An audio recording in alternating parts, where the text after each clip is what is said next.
Bien, ahí está grabando. No sé qué piensas, si quieres que comencemos ahora o esperemos unos 3 minutos. ¿Prefieres empezar? Pues mira, somos muy poquitos, como es temprano. Si quieres, esperamos 2 minutos, a ver si Bien, hay más compañeros que se conectan. bien. Yo por mientras voy a ir visibilizando el programa. Sí. No, a esta hora ya, los perros me piden de comer, los gatos, llegó el señor que lleva la basura, ya los gatos me están así como arañando. A dar inicio a nuestra cuarta sesión del grupo de trabajo Identidades, eh, que va a durar hasta las 10 de la mañana. Y tenemos hoy día 5 presentaciones. Vamos a comenzar con la doctora Cristina Emigen del Instituto de Investigaciones Antropológicas de la UNAM, con su propuesta El Mesías Tropical, Iwix- Iwitexicans. Ya nos explicará qué lo que es, imaginarios y racialización en el debate político de México. Damos entonces paso a la doctora Emigen. Adelante, Cristina. Hola, muy buenos días a todos y a todas. Pues sí, hoy me toca iniciar. Quisiera compartir pantalla, nada más que me dicen que no estoy autorizada. No sé si nuestros compañeros que nos apoyan me pueden apoyar. Ya, aquí está. Listo. Y ahora, a ver, vamos a ver cómo se hace aquí. Presentar. Bueno, ay, algo pasó. Bueno, ay, qué horror. Ahí está. Bueno, así he titulado esta ponencia porque me parece que hay algunos temas que es de vital importancia que comencemos a discutir en el medio académico y que, bueno, yo pretendo con esta presentación visibilizar. Antes que nada, pues me presento, mi nombre es Cristina Emigen, trabajo en el Instituto de Investigaciones Antropológicas de la Universidad Nacional Autónoma de México. He trabajado temas de identidad, de racismo, de migración y últimamente he desarrollado temas relacionados con la antropología del turismo. Pero bueno, no por estar con este tema académico vamos a descuidar otros aspectos que pienso que a todos nos incumben y tiene que ver con la racialización del debate político en México, que es un fenómeno que si bien se presenta en el país, lo vamos a encontrar en Perú, lo vamos a encontrar en Chile, lo vamos a encontrar en diferentes partes de América Latina. Bueno, parto porque tengo muy poco tiempo de informarles que el pasado 6 de junio de 2021 se llevaron a cabo los comicios en las 32 entidades federativas del país para elegir a 500 diputados federales, de los cuales 300 fueron electos por mayoría simple y 200 por el principio de representación proporcional. Además, se eligieron 15 gobernadores, se renovaron 30 congresos locales y alrededor de 200 presidencias municipales. La campaña electoral, iniciada desde septiembre del año pasado, se basó en la difusión de imágenes que fueron acompañadas de eslogan publicitarios que más que representar una discusión a fondo de las propuestas, fueron escalando en un nivel de ya de ataques personales y del uso del viejo repertorio de los prejuicios racistas para como un elemento para atacar al contrincante. Al igual que en ocasiones anteriores, los diferentes partidos trataban de vender una imagen y ganar el voto de la ciudadanía. Para ello, la propaganda se reforzó con la postulación de celebridades de los deportes y del espectáculo, actores, deportistas, etcétera. Eh, el nivel de discusión política descendió a los ataques personales y la contienda se polarizó entre los 10 partidos políticos que se agruparon en dos coaliciones principales. La primera es la coalición Va por México, que agrupa al Partido Revolucionario Institucional, el cual gobernó al país durante 80 años, el Partido Acción Nacional, que pues es un grupo ligado a la ultraderecha y al clero católico, y bueno, y el Partido de la Revolución Democrática, que pues no tiene una era de izquierda, pero pues ahora no sabemos cómo se ha ido corriendo hacia la derecha más bien. Y en la segunda gran coalición se llama Juntos Hacemos Historia, que agrupa al Partido Movimiento de Regeneración Nacional, conocido como Morena, al Partido del Trabajo, al Partido Verde Ecologista. Cabe señalar que Morena es un partido que está integrado por un conjunto variopinto que agrupa a una decisión que se tuvo hace ya bastantes años, en los años 80, una decisión del PRI, así como a la izquierda histórica, o sea, gente que había estado participando en el Partido Comunista Mexicano, posteriormente en el Partido Socialista Unificado de México y otras agrupaciones de izquierda. En el año 2018, Morena triunfó de manera abrumadora, llevando a la presidencia a Andrés Manuel López Obrador. Además de estas dos coaliciones, hubo tres pequeños partidos que participaron, que se llaman Encuentro Solidario, Redes Sociales Progresistas y Fuerza por México, los tres creados en el último cuatrimestre de 2020. Durante la campaña que se dio este año, 91 políticos y funcionarios públicos fueron asesinados, y otros más sufrieron diferentes tipos de agresiones, desde amenazas, infracciones contra la dignidad, secuestro, atentados contra familiares, robo con y sin violencia, despojo de oficinas y lesiones, entre otras.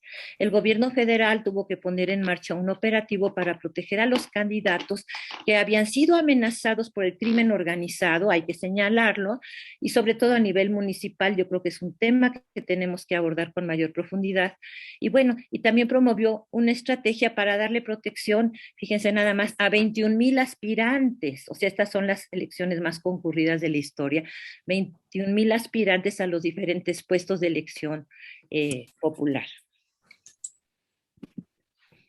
En este contexto, la contienda política, que ya estaba polarizada desde el año 2006, se racializó. Bueno, aquí parto de considerar que racializar es un proceso mediante el cual se busca imponer atributos de identidad a individuos, grupos y colectividades a partir de ciertos rasgos, como pueden ser el fenotipo, donde el color de la piel en México ha sido fundamental, la pertenencia étnica, la nacionalidad, y a partir de estos rasgos se les atribuyen ciertas cualidades o características generalmente negativas. Los rasgos fenotípicos sirven después como un soporte para significar un proceso de valoración identitaria que puede variar de acuerdo con la pertenencia étnica nacional y con criterios étnicos y de nacionalidad.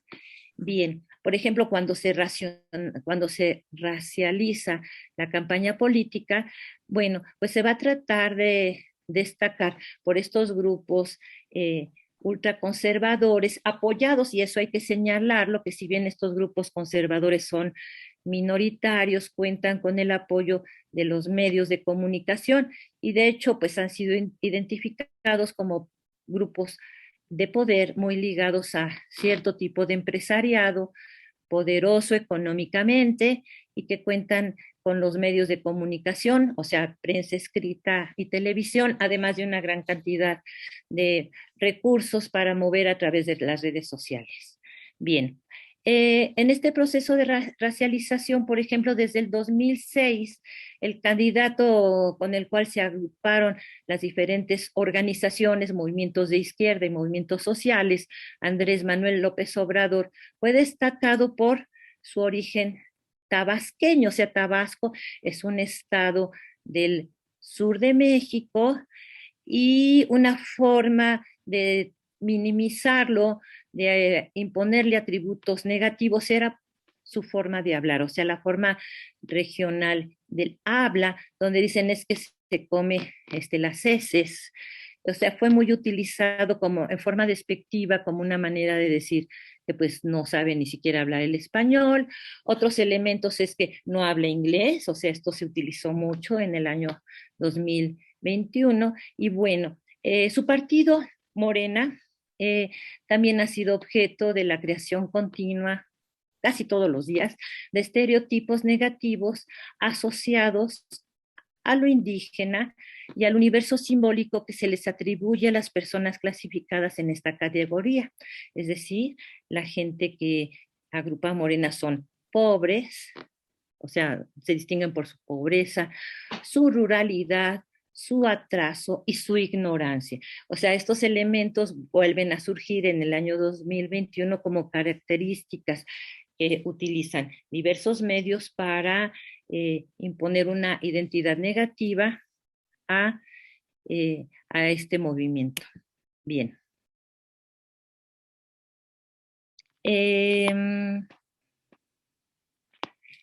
Bueno, yo creo que me voy a basar más aquí. Desde el año 2006, el movimiento que representaba a López Obrador había sido calificado también como el del Mesías tropical, por eso el título. Con ese nombre fue Lleva 10 calificado, minutos, perdón, Cristina. bien poquito, ¿verdad? Fue calificado por Enrique Krause, uno de los intelectuales más afamados y más poderosos que dirigen revistas, publicaciones y que tienen una injerencia muy importante en la vida intelectual del país. Y señalaba que, entre otras categorías, en ese artículo del 2006 es que definía a López Obrador como tempranero, como gallo, rijoso como símbolo, con el que le gusta compararse, elusivo como el peje lagarto, o sea, típico pez de las aguas de Tabasco, del que proviene su sobrenombre. Y desde entonces, y a partir de la asesoría de un consultor de origen español, fue identificado como un peligro para México. Este peligro va a ser identificado también por el apoyo que su programa da a las propuestas redistributivas del Estado mexicano y al lema fundamental de su campaña, que desde entonces fue por el bien de México, primero los pobres. Y con un programa que busca combatir las políticas neoliberales que habían generado, habían multiplicado la pobreza y la segregación en el país. Aquí lo interesante es que entre estos atributos de identidad, aparece en el año 2021, a escasos 3 o 4 días de la elección, una publicación de The Economist en donde sale una imagen de López Obrador, ahorita se las voy a mostrar, y se refieren a él como un falso Mesías y como un peligro para la democracia. Y bueno, pues aquí está la revista que se difunde, al igual que en el año 2006, de nueva cuenta, ahora se hace una difusión muy grande de una portada que exhibe al presidente mexicano con el logotipo de Petróleos Mexicanos, ahí supuestamente muy contaminante, acompañado de un grupo de militares y con un dedo que apunta hacia él en un intento de mostrarlo como un líder autoritario. El titular reza, falso Mesías. Y bueno, en el primer párrafo de este editorial se advierte que es un peligro para la democracia y pide, ¿no?, a los mexicanos no votar por ese partido, el Morena, en las elecciones del 6 de junio. Este tipo de cosas, bueno, me da muy poco tiempo para explicar, se difunden a través de los medios de comunicación, pero también se magnifican y se multiplican a través del Twitter, de Facebook y, por ejemplo, de las redes sociales. Aquí iba a poner varios WhatsApp de un condominio en donde se advierte que de llegar Morena otra vez a ganar los comicios, se iba a convertir a México otra vez en Venezuela, formaría parte del país de una especie de eje del mal junto con Cuba y Venezuela, que se estaría encumbrando a un dictador, en fin, toda una Un serie de minuto, Cristina. Ujú. Un Lo minuto. que quiero destacar es que estos estereotipos de racistas son globales, o sea, no es una cuestión que únicamente se utiliza en México, sino que en diversos países se van a tratar de revivir y teniendo como un eje para el combate, pues la supuesta asociación que hay entre estos movimientos democráticos y los países que han sido demonizados por Estados Unidos, empezando por Cuba y Venezuela. Y ya para finalizar. En respuesta, los whitexicans. ¿Quiénes son los whitexicans? Con esta etiqueta se busca poner en evidencia el clasismo y racismo prominentes de prominentes miembros de las élites económicas de México.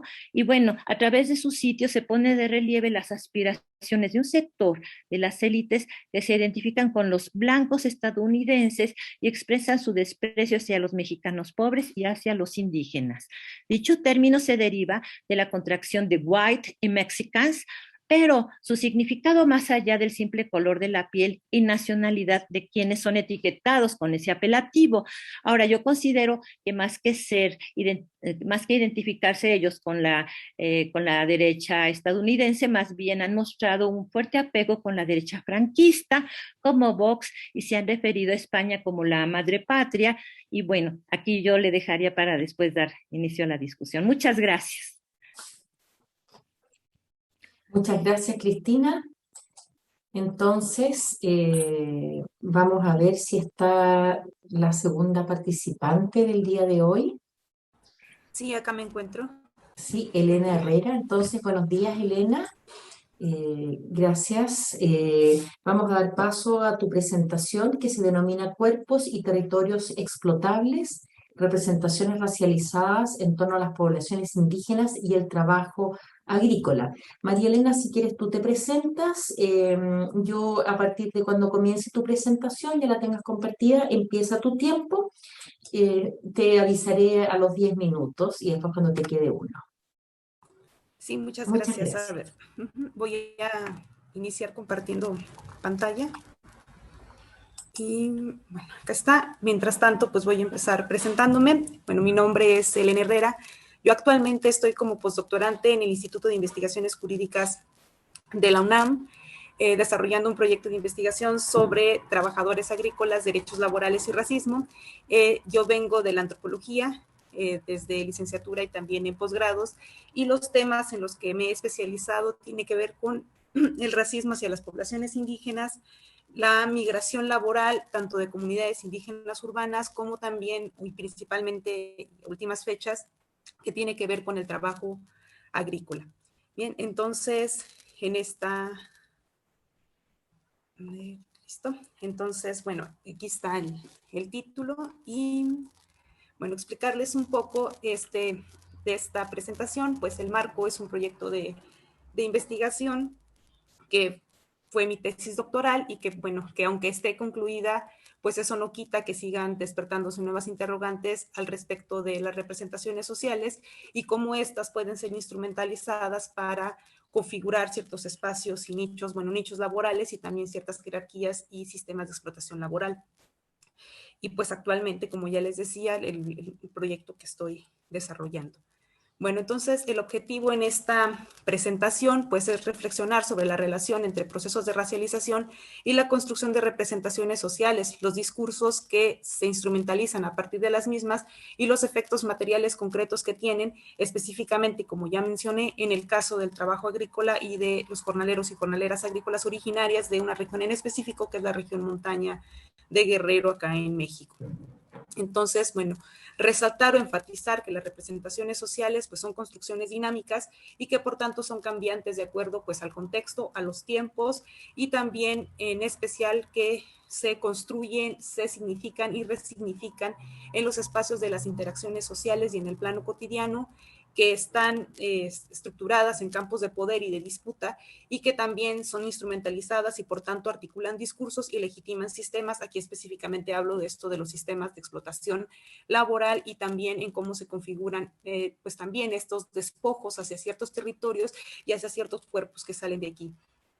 Mi intención es justo mostrar que tanto las entidades expulsoras de población migrante como las receptoras pues están estrechamente articuladas, aunque a veces solemos especializarnos en unas o en otras y a veces no vemos como todo el círculo completo. Entonces, pues más que un orden de presentaciones, resaltar que lo que quisiera enfatizar son este grupo como de representaciones sociales o de imaginarios, pues el primero de ellos o el primer grupo sería esos imaginarios que hay al respecto de ciertos paisajes o de ciertas geografías y de cómo estas no se quedan nada más en el plano ideológico de la representación, sino cómo tiene consecuencias materiales en las que pasaré más adelante.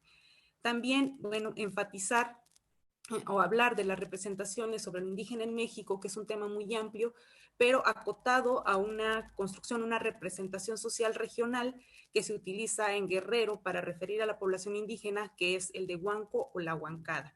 Y finalizar en cómo estas categorías tienen un efecto o cómo se relacionan cuando se habla de las representaciones del trabajo y de lo que hacen, bueno, el jornalero y la jornalera agrícola.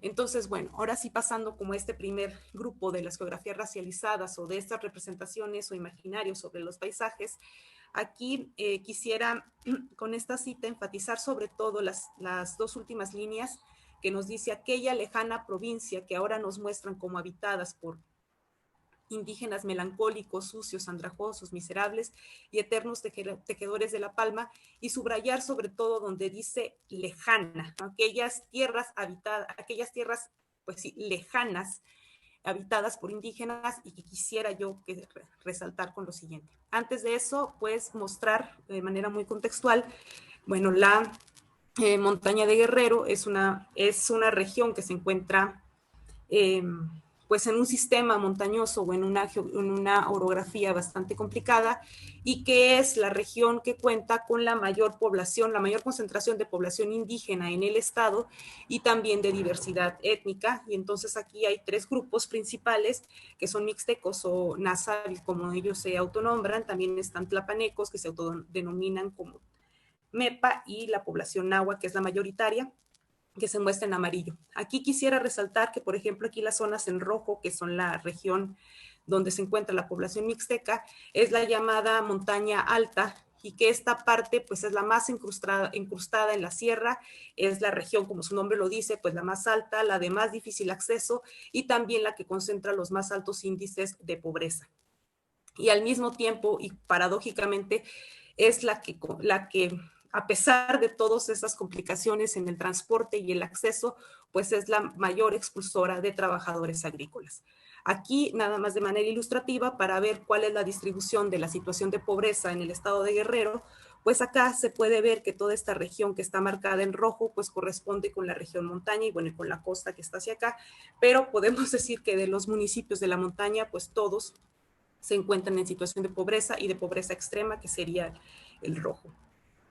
Acá también este mapa ilustrativo para las personas, sobre todo que no estén tan familiarizadas con la distribución geográfica de México, pues acá se puede ubicar bien el estado de Guerrero, y aquí con este puntito verde pues sería la zona montaña de la que les estoy hablando, y aquí se ve muy claramente la expulsión de mano de obra hacia la agroindustria, que sería de hortalizas, esto principalmente el corte de jitomate que se concentra en estas regiones del país, y acá también se puede ver cómo son estas tres estados, Guerrero, Oaxaca y Chiapas, que también coincide con ser estados que concentran población indígena y que a su vez también altos índices pues, de pobreza y de marginación.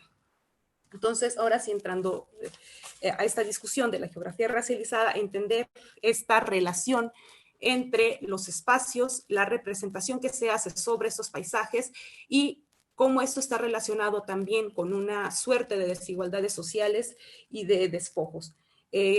Voy a citarles algo tomado del Diario de Campo ya hace algunos años, pero que sigue estando vigente en la medida en que sigue operando esta representación, y que comienza así, que en una ocasión, bueno, me encontré con esta conversación. Esta es la parte más peorcita de Guerrero. Del país será, interrumpió el copiloto al ingeniero de la Comisión Federal de Electricidad que conducía, desde una comunidad que se llama Joya Real y nos dirigíamos a otra que se llama Cochuapa el Grande, y él me estaba platicando que venían de otra población llamada Cañada de la Zorra, en donde como parte de la cruzada contra el hambre introducirían la luz eléctrica. A la interrupción de su copiloto, el ingeniero solo respondió: aquí se acaba el mundo. Una vez que cruzas Huechuapa, que es una comunidad que se encuentra casi en la parte como de los valles, ahí se acaba el mundo. Después rieron los dos. Y acá es donde rescato otra vez esa idea de lo lejano, de aquello lejano inscrito acá en una representación del aquí se acaba el mundo o de la parte más peorcita de Guerrero. Citando a García Leiva y a Ramírez Espinosa, la región de la montaña es considerada de marginación social por tener altos índices de miseria, insalubridad, falta de servicios básicos, y su nombre para los foráneos evoca pobreza, narcotráfico, violencia, muerte, enfermedad, migración, movimientos sociales e injusticia. Así, el mapa étnico, como lo denomina Navarrete 2004, es una división anclada a la representación de lo indígena en México y su contraposición con lo mestizo, que tiene un correlato en la división geográfica, pues si bien el mapa étnico del México actual resulta ser mucho más complejo, rico y contradictorio. Sí, gracias. Un minuto, yo tengo... Bueno, que la simple división entre mestizos e indios, esta representación sigue recorriendo los imaginarios y el sentido común, pues casi todos los mexicanos seguimos considerando como verdaderos los mapas étnicos y culturales que dividen tajantemente a los indios de los mestizos. De acuerdo con este mismo autor, según el mapa geográfico, la población indígena se concentra tradicionalmente en regiones particulares en las zonas centro y sur, que son generalmente las más montañosas, las más remotas, las más empobrecidas, las más rurales y las que menos acceso tienen a los servicios gubernamentales. Las regiones indígenas no son remotas y aisladas por casualidad, sino porque se trata de lo que Aguirre Beltrán llamó regiones de refugio, zonas donde la población indígena se refugió para escapar de la dominación ejercida por los grupos blancos o mestizos del México colonial o independiente.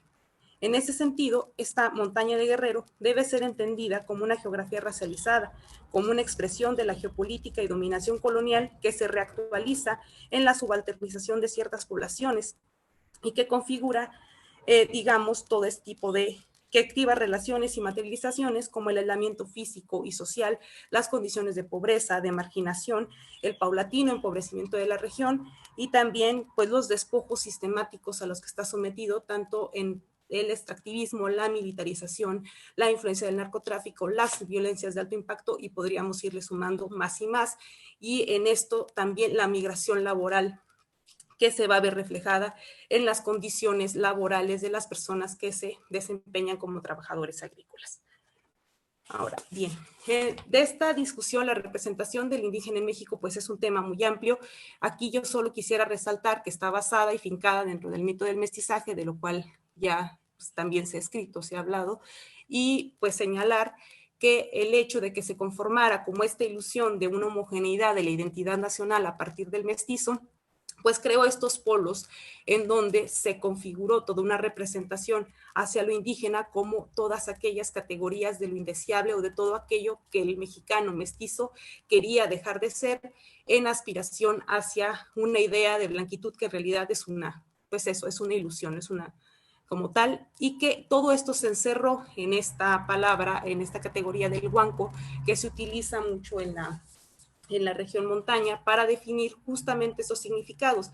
Y aquí en la cita, pues justo lo que nos dice es que se utiliza como una etiqueta despectiva para aquel que no habla español y que por tanto se considera que son ignorantes, carecen de características culturales, modernas y son sucios, y se le agrega una larga lista como de adjetivos, ¿no? Y acá es muy interesante cómo se configuran digamos, esas diferencias o distinciones locales entre los grupos indígenas que conforman la región.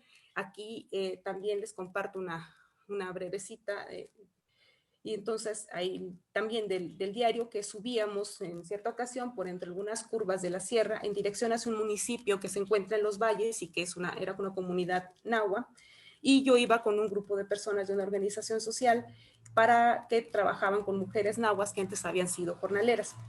Mientras subíamos se apreciaba pues abajo el valle y que hace de locación para Tlapa, que sería como el centro político administrativo de la región. Entonces uno de los integrantes del equipo me preguntó si no me mareaban tanto las curvas. Yo pues, simplemente contesté que no. Entonces me señaló que eso era bueno, que porque para ir hacia la dirección de la montaña alta, que es la parte de la Mixteca, se necesitaba muy buen estómago, que las curvas son más feas, sí, más difíciles, y el conductor, un hombre mixteco, aprovechó para decir, aquella sí es montaña. O sea, aquí con esto yo lo que quiero resaltar es de nuevo cómo está relacionado o cómo está imbrincado estas construcciones del paisaje junto con las representaciones que se hacen sobre la identidad y todo lo que se le atribuye a la misma. Y entonces acá, con esta lámina, lo que quisiera señalar es que estas categorías que se construyen localmente luego tienen implicaciones que se trasladan al escenario del trabajo agrícola. Aquí menciono dos categorías étnico-raciales, que son los nahuas de la montaña de Guerrero y la población mixteca, como se les conoce desde los destinos agroindustriales. Esta tabla era como más extensa porque consideraba otras categorías de otros grupos étnicos procedentes de otras regiones, pero la corté para esta presentación para no generar como más confusión de la región de lo que estoy tratando particularmente. Y entonces, para ver cómo estas mismas construcciones que se hacen de que lo más indígena está anclado con lo mixteco, que también es lo más alejado, lo más empobrecido y etcétera, se constituye en la mano de obra preferente en el destino agroindustrial, y en donde surgen representaciones sociales, como es que ellos, por sus características físicas, que no es esto inherente per se, sino que son construcciones, son los más aptos para el trabajo del corte. Aguantan más el calor, incluso llegan a decir que por su estatura, pues están más cerca del suelo y entonces pueden agarrar más fácilmente la fruta, o no se cansan tanto. Gracias, y demás, ¿no? Sí. Muy bien. Muchas gracias, Elena. Muy interesante presentación. Ya vamos a tener tiempo probablemente de prolongar un poco más en la discusión. Sí, Entonces, gracias. vamos a pasar ahora a la presentación de Jorge Ruiz, de la Universidad Nacional Abierta y a Distancia UNAD, con su presentación División y Racialismo en el siglo XIX colombiano. ¿Estás por acá, Jorge? Buenos días, sí, aquí estoy. Muchas gracias. Estoy tratando de compartir pantalla, pero aún no me permite. Ya. Ahí ya deben estar viendo. Bueno, me voy presentando. ¿Me confirman si están viendo la pantalla, por favor? Sí, sí. Sí, gracias. Bien, Jorge Ruiz, como lo comentaste, Andrea, yo trabajo como profesor en la Universidad Nacional Abierta y a Distancia. Soy de Bogotá, en Colombia. Soy sociólogo y voy a presentar esta ponencia titulada Diversión y Racialismo en el siglo XIX colombiano, que es una derivación, digamos, de mi trabajo de doctorado, rápidamente, que lo hice sobre el tema de las diversiones, el ocio y el tiempo en el siglo XIX en Colombia, y aparece como respuesta al encontrarme un conjunto de fuentes en donde se hablaba sobre este tema. Entonces, esta es como la ruta de exposición, unos aspectos generales. Esbozaré la idea de raza que tenían las élites colombianas en ese momento y luego pasaré a hablar sobre las diversiones y el racialismo. El objetivo del trabajo es, digamos, como analizar las formas de jerarquización y clasificación social a través de las diversiones, y se plantea que las diversiones se insertan directamente en las jerarquizaciones sociales y racializadas del siglo XIX, expresan esas clasificaciones como fuentes, me baso en los diarios de viaje de naturalistas, geógrafos, intelectuales colombianos del siglo XIX en el marco de un trabajo que se realizó a mediados del siglo XIX como encomendado por el Estado, que se llamó la Comisión Conográfica, particularmente los señores Manuel Ancísar y Agustín Codazzi, pero también en relatos y en escritos llamados cuadros de costumbres, escritos por la élite colombiana. Y, digamos, como los supuestos teóricos, pues está desde la historia cultural, la idea de representaciones de Chartier, y de fondo también está la idea de ambivalencia de Comey. Entonces, lo primero sería la idea de raza en las élites colombianas, tres elementos importantes dentro de todo lo que implicaba la construcción de nación y esos procesos duales de inclusión y exclusión y de homogeneización y diferenciación. El primero es, digamos, la relación entre la jerarquización racial, de algún lado de la supremacía blanca, heredada del código de blancura de la colonia, y las discusiones sobre cuál sería el régimen político adecuado para gobernar una nación, digamos, diversa, con esa clase de jerarquías. El segundo elemento es la importancia asignada al mestizaje, también con matices y discusiones políticas e intelectuales, pero el mestizaje entendido como un proceso de homogenización, entendido como un atributo que permitiría lograr la unidad moral y social de la nación colombiana, como un proceso de blanqueamiento y civilizatorio que permitiría también incorporar ciertas disposiciones, digamos, hacia el trabajo. Y la tercera idea es la superposición de la idea de raza y la división geográfica del territorio colombiano. Dos elementos, el famoso climismo o la relación con el clima, la división del territorio en dos, como lo decía la compañera anterior, dos paisajes, digámoslo así, la tierra caliente, las tierras bajas, con una caracterización poblacional, como en donde se ubicaban de una manera, desde las representaciones de las razas inferiores en la jerarquía, alejadas de la civilización, salvajes, bárbaras y caracterizadas con el desenfreno pasional, la violencia y la pereza, y las tierras frías, las tierras altas, donde está la capital, las dos ciudades centrales de Colombia, Bogotá y Medellín, identificadas con la blancura, la civilización, el control pasional y la vida productiva. Y el otro elemento son los tipos poblacionales, ahí coloco solo dos ejemplos, el calentano, que es el habitante de tierra caliente, caracterizado como perezoso, indolente, pasional, desenfrenado y violento, y el tipo, digamos, de tierra alta, que es el del centro de Colombia, el altiplano cundiboyacense, identificado como un personaje subordinado, adoctrinado, con una buena disposición para el trabajo agrícola y con origen mestizo o indio. Entonces, aquí la categoría de raza es un carácter dual, tiene ese carácter dual como una continuidad entre lo biológico y lo moral y lo cultural, digámoslo así, en la que las características individuales se articulan como una metáfora de conjuntos poblacionales o conjuntos colectivos. Entonces comenzamos con las diversiones. El primer elemento es la fiesta y el baile, las titulé ya diversiones mestizas. Ustedes encuentran acá en la letra pequeña fragmentos, digamos, que aclaran los argumentos. No me voy a detener en ellos por el tiempo, pero solamente decir, digamos, un poco que estas diversiones, la fiesta y el baile, las diversiones mestizas en Tierra Alta, son descritas como una muestra del carácter noble y pacífico del pueblo, como un ejemplo de virtud incluso para las clases altas y las élites, pero sin embargo a una distancia considerable de las pautas civilizadas deseadas por la élite, ¿no? Es decir, son buenas, son un ejemplo del carácter nacional, pero no son iguales digamos, a las diversiones blancas o al carácter blanco de las élites, y en la medida en que, digamos, se va bajando la jerarquía geográfica de las tierras altas a la tierra caliente, digamos, con predominancia mestiza hacia lo blanco, esa valoración positiva va disminuyendo, llamémoslo así, disminuyendo, y tiene un carácter mucho más ambivalente, todavía es un ejemplo nacional, pero se sitúan a una distancia de la civilización. Hay unas discusiones sobre un baile colombiano que se llama el bambuco, una música y un baile, en donde se le da un cierto carácter positivo, pero al mismo tiempo alejado de estos asuntos. Estas dos imágenes muestran un poco esas representaciones, el baile del bambuco en Bogotá y el baile del bambuco en una de estas tierras llamadas calientes. Las segundas diversiones están caracterizadas por la ubicación ya en tierra caliente, pero con predominancia ya no blanca mestiza, sino más de tipo indio y de tipo negro. En este asunto ya dejan de aparecer en los relatos los bailes y las fiestas y tiene mucho mayor predominancia, protagonismo, la bebida alcohólica, en Colombia la chicha y el guarapo, y el desorden.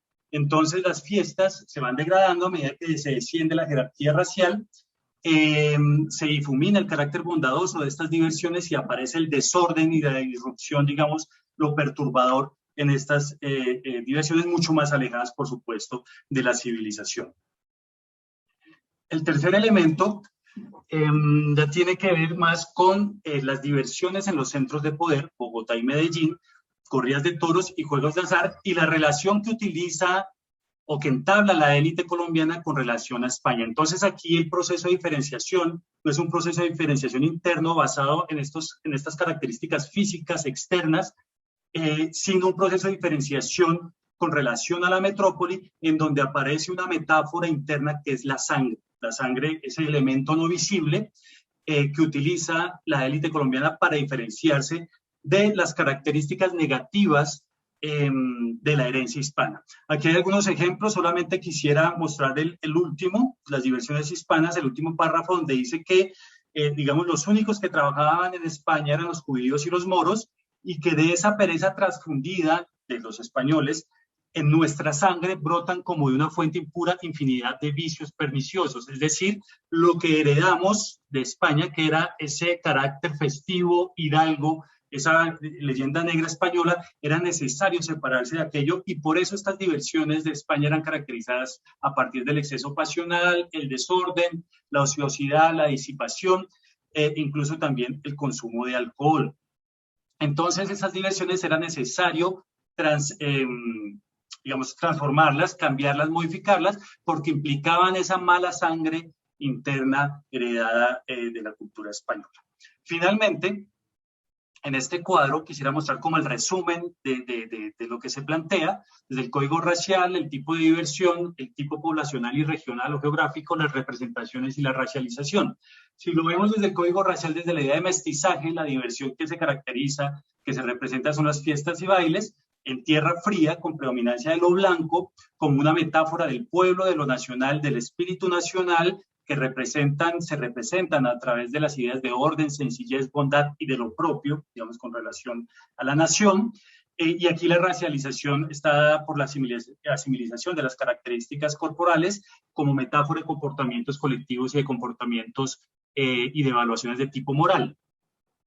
Si bajamos hacia la tierra caliente, sin predominancia ya de lo blanco, pero un mestizo, entonces hablábamos de una doble cualidad, ese intersticio entre la barbarie y la civilización, y nuevamente la racialización se da a partir de estos rasgos corporales convertidos en comportamientos morales. Desde el código racial de lo indio y lo negro ya aparece el consumo de alcohol, tierra caliente, digamos, como predominante en las representaciones, aunque también con relación a lo indio, tierra fría. Aquí se representan a partir de la negación de la civilización y el carácter del pueblo nacional, ya no representan eso, son perturbadoras del orden social por el contrario y se representan a través de la barbarie. Igualmente la racialización se da a partir de las características físicas a comportamientos y su relación con comportamientos morales. Y desde el código de blancura aparecen las corridas de toros, las riñas de gallos y el juego, los juegos de azar, esto en los centros de poder, que no son caracterizados, digamos, desde esa dicotomía tierra caliente y fría. Aquí se marca esa diferenciación externa con lo hispano, con los vicios de la herencia hispana, y la racialización no se da por las características físicas, sino por una característica externa de lo físico, sino por una característica interna que tiene relación con la transmisión de la sangre como metáfora de esa herencia española. Bueno, ya con esto termino, entonces pues muchas gracias. Te quedan 5 minutos aún, Jorge. Ah, me quedan 5 minutos. Sí, sí. Ah, pensé que ya se me estaba acabando el tiempo. No. Bueno, entonces con esto quisiera aprovechar y mostrar los fragmentos, si me quedan esos 5 minutos, si me permiten. Digamos acá, cuando hablamos de fiesta y baile en las diversiones mestizas, encontramos, por ejemplo, en la región de Santander, que es una región en Colombia considerada desde el Código de la Blancura, una región, digamos, industrial. Vemos cómo, por ejemplo, en estos fragmentos, uno de Manuel Ancísar, él habla de cómo la clase cuarta, las clases bajas, las llamaban así en ese momento clase cuarta, dice él que en sus diversiones ofrece a las clases altas rasgos de cortesanía y circunspección dignos de ser imitados. Por otro lado, en otra región de Santander, en Piedecuesta, se habla de que el pueblo ya no es músico y poeta, pero que el pueblo encumbrado ya no es músico ni poeta, sino que se dedican a vivir aislados, esas clases encumbradas, reducidas a fumar solas sus tabacos y entregadas a tristes rivalidades que les imposibilitan cualquier diversión. Cuando se habla de tierra caliente, entonces tenemos ese baile que yo les hablaba del bambuco, que está representado en las dos imágenes. Se habla del bambuco en algunos textos, por ejemplo, acá vemos cómo se le coloca de una manera encumbrada, hablando de que cuando uno baila y escucha el bambuco está a las puertas del cielo, pero en otros textos también se representa el bambuco desde el punto de vista de su distancia con la civilización y se expresa que cuando Colombia entre hacia la civilización, digamos, el bambuco solamente será recordado como un pasado, digamos, agradable, pero que no es la civilización hacia la cual quisieran entrar estas élites. Cuando pasamos a las diversiones indias y negras en Tierra Caliente, entonces ya vemos cómo en el primer fragmento se compara, el Boga es un poblador del río Magdalena, en Colombia, el río más grande, pues, central de Colombia, se compara ese mestizo de Santander, blanqueado, digamos, industrioso, con las características del Boga, y se dice que el mestizo de Santander es un poco fiestero, adicto a la botella y al juego, pero que no tiene los modales ni el lenguaje descompuesto de estos pobladores del río Magdalena, que están representados desde lo negro. Cuando se habla de la población de Guane, en Santander también, pero desde lo indio, se dice que sus fiestas, en esas fiestas se desquitan, ¿no es cierto?, y que terminan en interminables tragos de chicha esas fiestas. En otra población como Cañas Gordas, en Antioquia también desde lo indio, se habla que cuando están en sus fiestas se consume chicha y que la alegría festiva se cambia en la más perfecta estupidez y a una brutal ferocidad. Y en las fiestas de la Candelaria en la ciudad de Cartagena, desde lo negro, ahí se dice que cuando empieza la fiesta, dura hasta el amanecer incluso de los lunes, constituyendo el juego y el aguardiente la principal diversión. Con relación a las diversiones hispanas, sobre la sangre hispana, digamos esa metáfora de la que hablaba, en algunos textos se habla, por ejemplo, cómo se inoculó en la sangre colombiana casi todos los gérmenes de vida y descomposición que tenía la vida en España, en Madrid específicamente. Un minuto, ahora sí. Y se muestra cómo, digamos, de alguna manera, la élite trataba de diferenciarse en este sentido de la herencia española, acá en este fragmento, cuando se dice que a pesar de ser de la misma raza, mientras que nosotros en Colombia estamos mucho más adelantados y hemos incorporado aspectos de la civilización francesa e inglesa, ¿no? Se muestra también cómo en España se dice solamente le interesaba a los españoles ir a fiestas, toros, estar en música, fiestas y verbenas, que nadie vuelve a trabajar y que el único objeto de la vida de los pobladores en España era divertirse. Y bueno, yo creo que con eso termino, ya pues para respetar el tiempo y pues muchas gracias nuevamente. Bueno, muchas gracias, Jorge. Vamos a ver si está David Gómez. Estaba mirando recién y creo que no lo he visto, tal vez esté con otra identidad. La cuarta presentación de nuestra mesa hoy es de David Leonardo Gómez Manrique, Los Indios del Patrimonio. ¿Estás, David? Vamos a dejar unos minutos a ver si se presenta. Bien, si no, tendríamos que pasar con Alfredo Bagua. Alfredo Bagua de Flaxo Ecuador sí estaba presente con su ponencia Representaciones mediáticas de los indígenas movilizados en los levantamientos indígenas de 1990 y 2019 en Ecuador. Alfredo, ¿qué tal? Adelante. Buenos días, gracias. Voy a tratar de compartir la pantalla. Por favor, un par de segunditos. Consideren, por favor. Muy bien, una vez que la estés compartiendo, te puedes presentar y el tiempo lo empezamos a contabilizar cuando ya empiece tu ponencia, para que vayamos conociéndonos también y no sea todo así como tan estresante. Gracias. Mi nombre es Alfredo Bagua. Soy estudiante de doctorado de Sociología en Flaxo, Ecuador.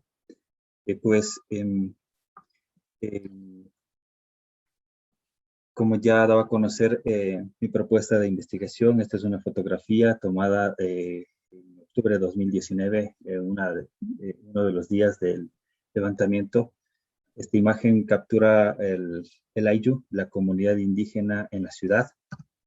Y bueno, ya señalaba el título de esta presentación, pues en Ecuador tiene como capital Quito y pues bueno, la Sierra Central, esta zona donde está estos puntitos rosados y verdes.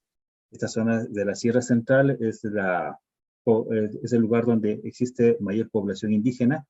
El estudio se enfoca en esta ocasión, me voy a enfocar en Quito y Chimborazo. Chimborazo, que es la provincia con población más alta de indígenas en el Ecuador. Entonces, con esto ya ubicado, esta fue la toma de la gobernación de Chimborazo de Riobamba por miles de indígenas. Bueno, pues la producción de la representación de los indígenas y autorrepresentaciones de indígenas movilizados son conflictivas en el campo político, donde los discursos se disputan entre diversos actores. El monopolio de la representación pública de los indígenas estuvo en manos de los españoles, criollos y las élites en el siglo XIX y XX. Sánchez Parga señala que en los últimos 25 años los indígenas disputan la representación en sus propios entornos para convertirse en sus propios imaginarios como indios, indígenas, quichos, arahuacos, cañaris, etc. Esta es de los titulares de las noticias de 1990. También las caricaturas que fueron parte de la construcción discursiva de los medios de comunicación, la prensa escrita de la época. En cambio, la autorrepresentación desde la CONAIE, que es la organización que aglutina y fue parte de este proceso de levantamiento indígena que hizo un antes y un después, un parteaguas en la historia del Ecuador. Y esta construcción discursiva aparece en hombres, mujeres, niños, y ahí conecta con lo que pasó en el 2019, la movilización, la presencia de hombres, mujeres con sus niños, sean grandes o pequeños. Esta guerra de imágenes del siglo XX ocurre en el levantamiento indígena de 1990. Los medios masivos de este periodo representan al indígena como indio alzado, agitador, cuando ocupa el espacio público. Los medios comunitarios muestran las demandas de los indígenas movilizados en su idioma y en su lógica. Estos tres medios de comunicación que están aquí ubicados son los que serán parte del estudio de esta investigación que está en proceso. Y vemos la disputa simbólica en el levantamiento indígena de 1990. Producto de una larga trayectoria del movimiento indígena, este es el aspecto que deseo situar en esta investigación, el aspecto histórico, no es algo aspecto coyuntural como posiciona los medios de comunicación que aparece de la nada, sino que es un aspecto histórico. Los indígenas organizados ligados a una identidad étnica se movilizan con su mandato por la defensa de la vida en 1990 y la búsqueda del Estado plurinacional, frente a un gobierno con políticas de ajuste estructural y neoliberal.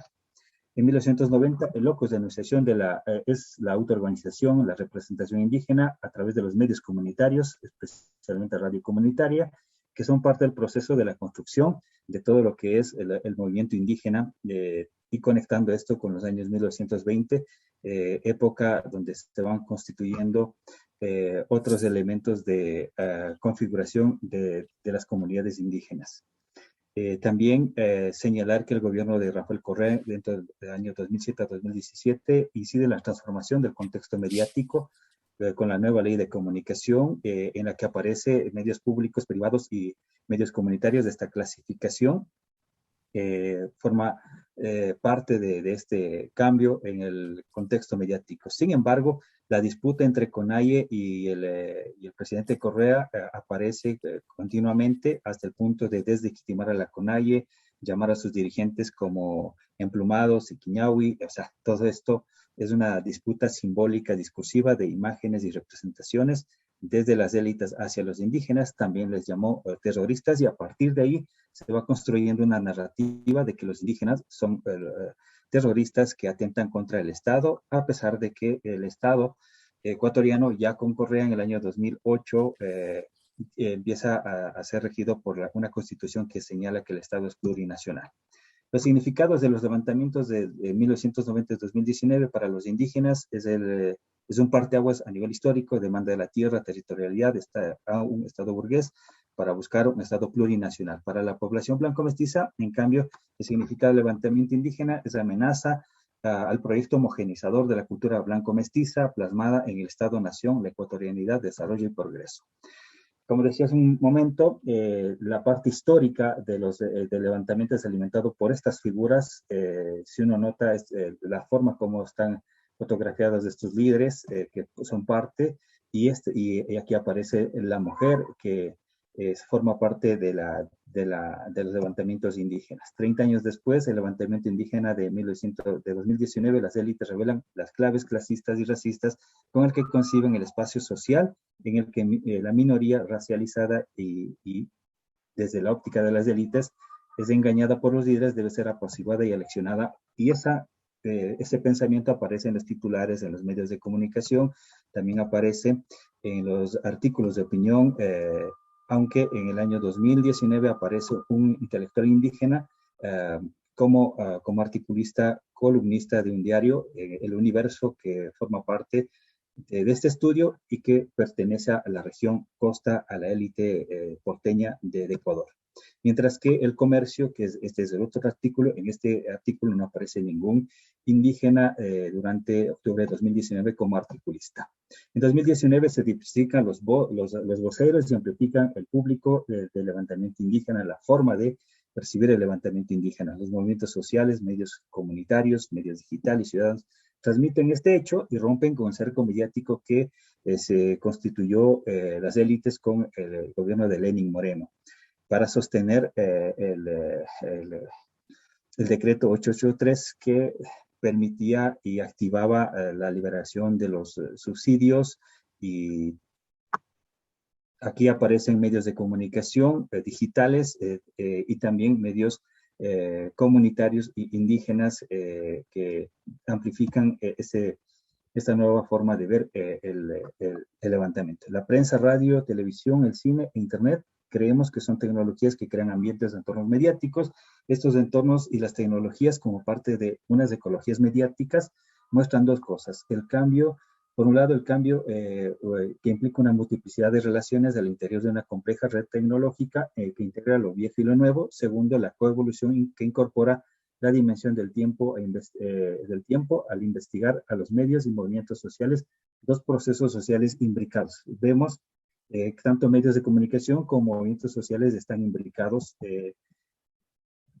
En 2019, la ciudadanía puede dar su punto de vista del levantamiento y aquí aparece, por ejemplo, este tipo de formas de ver que son imágenes y representaciones coloniales de la ciudadanía hacia los indígenas movilizados. Las representaciones mediáticas de los indígenas movilizados serían similares o cambian en los levantamientos. Es una inquietud secundaria.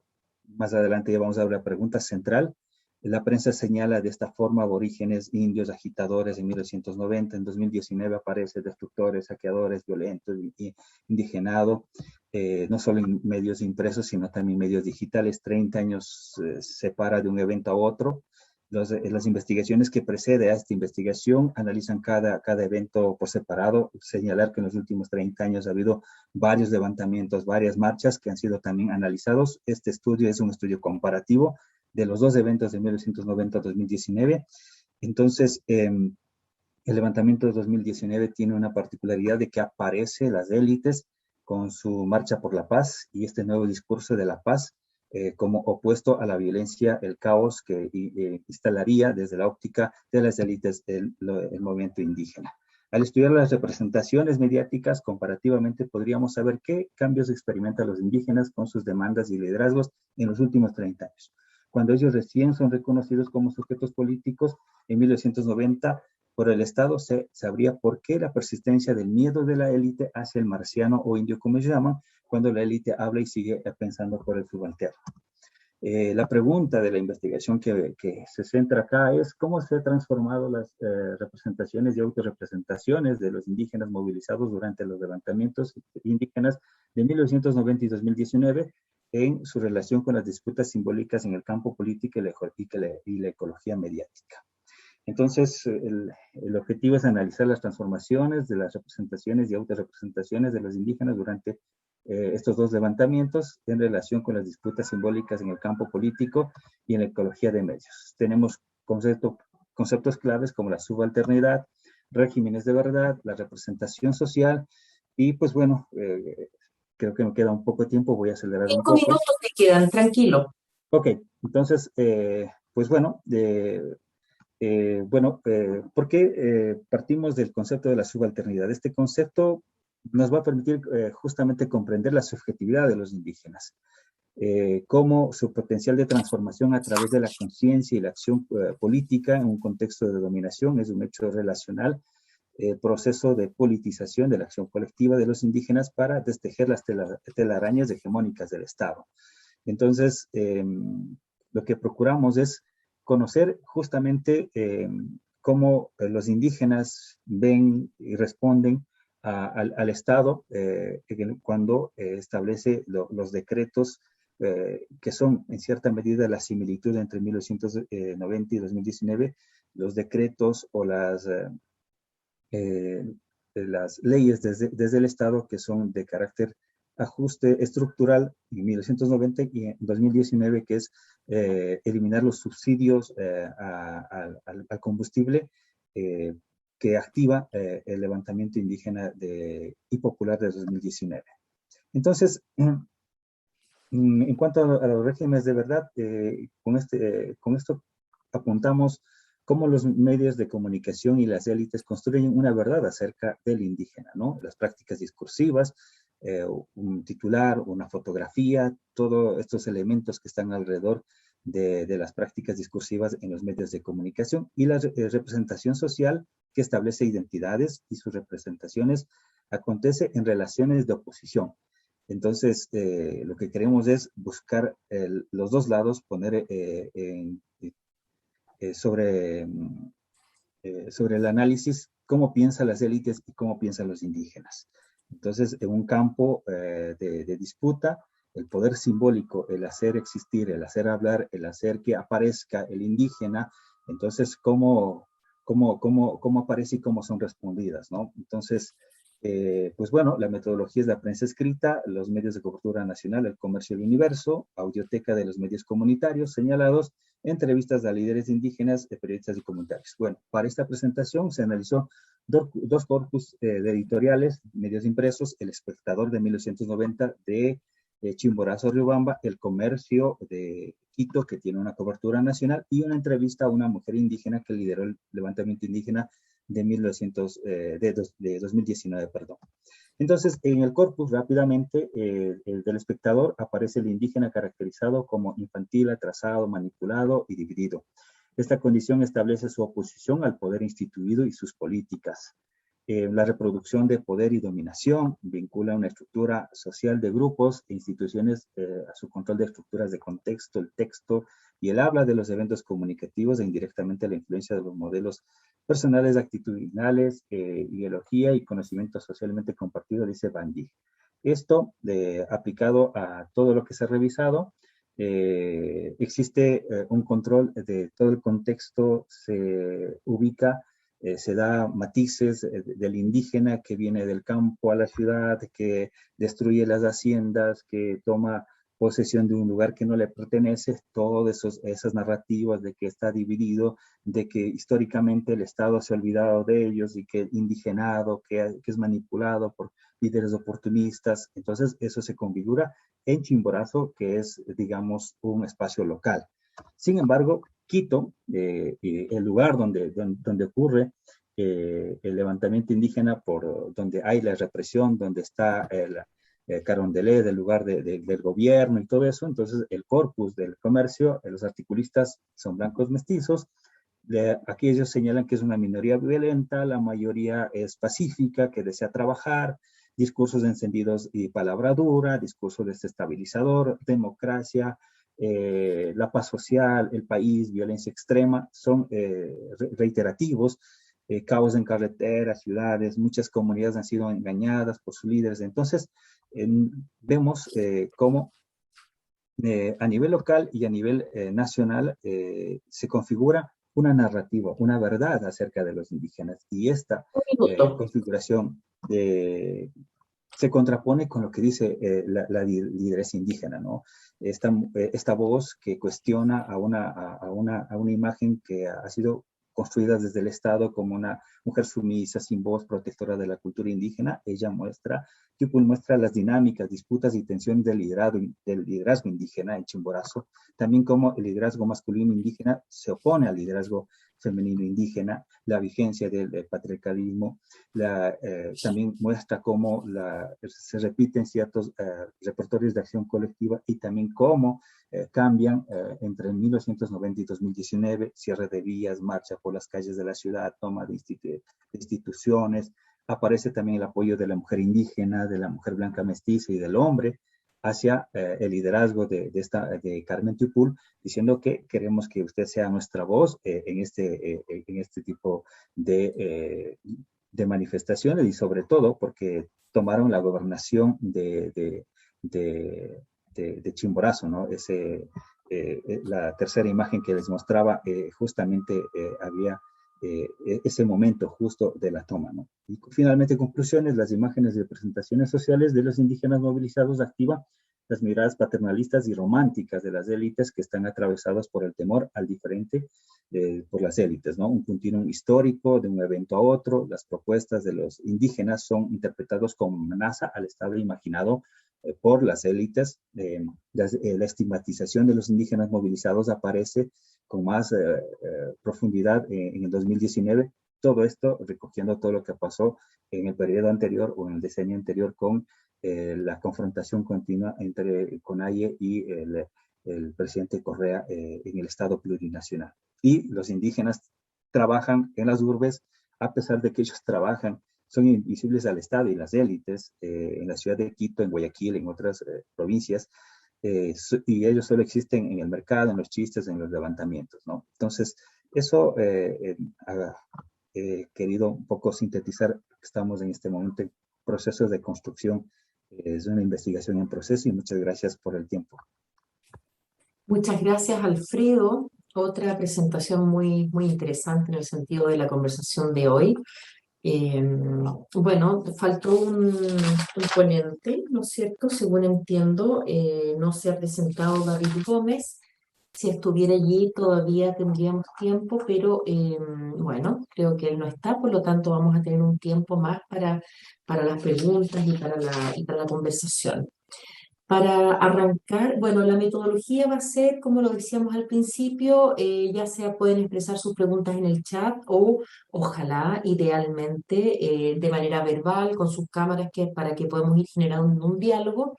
En la medida en que esto es un workshop, entonces la idea es poder ir construyendo también un acervo común de conocimiento, ir avanzando en nuestras reflexiones. Quiero hacer un pequeño comentario solamente respecto de los temas que se trabajaron hoy día sin identificar a cada uno. Ya tenemos ahí la lista de quienes se han presentado. Esto no es un resumen, pero es un comentario, ¿no es cierto? Quisiera decir que todas las presentaciones de una u otra manera ante esta gran identidad, identitario nacional, o más que identidad, ¿no? Identidades, y esta gran nación política. Hemos visto en las presentaciones de hoy la confrontación o la pugna existente entre imaginarios de múltiples identidades, ¿no es cierto? Y identidades múltiples que ya sea desde que se posicionan desde las élites, como en el caso de Cristina, ¿no? Racializando y también instrumentalizando un poco los discursos políticos a partir de discursos etnicistas y racistas. También lo podemos ver desde el movimiento, como en el caso de la última presentación, como desde la acción política también finalmente terminan generando el mismo efecto de racialización, ¿no? Estos imaginarios, cómo estos imaginarios dominantes en manos de las élites castizas criollas en nuestros países termina imponiendo y generando una visión del otro como un otro, ¿no? Un otro inferiorizado y estigmatizado por su situación de élite. Entonces veo claramente confrontación de imaginarios hegemónicos, dominantes versus otros imaginarios. Creo que con esta síntesis tal vez podemos entrar a las preguntas y a una discusión sobre esta temática, puesto que hoy día también no solamente hay mayores formas de opresión en ese sentido, ¿no? De estigmatización, sino que también hay mayores formas de conocimiento y de, oposición a estas formas de racionalización. Entonces creo que sería un buen tema. Bien, Cristina, Josafat, parte de nuestro grupo de coordinadores, ¿quisieran decir algo, agregar algo antes de dar paso a las preguntas? Pues a mí me gustaron mucho las ponencias y a mí me gustaría que este grupo de trabajo pudiera, y esto lo podemos platicar, seguirse reuniendo aunque termine el workshop, porque me parece que hay temas muy importantes que ameritan la reflexión y la retroalimentación. Porque 10 minutos o 15 minutos, pues la verdad no nos, o sea, sí te da como un brochazo de saber qué está haciendo cada quien, pero una reflexión más profunda, a lo mejor pensar en la posibilidad de que este grupo de trabajo se pueda reunir, ¿no? En otro momento. Muchas gracias, Cristina. Muy buena idea. Ya se irán pronunciando el resto de los ponentes y de quienes han participado. Veo gente que participó en los otros días, ¿no? Por lo tanto, yo por lo menos recojo el guante, como se dice en Chile, ¿ah? Y ya podemos organizarnos. ¿Alguien más quisiera expresar su opinión, Josafat?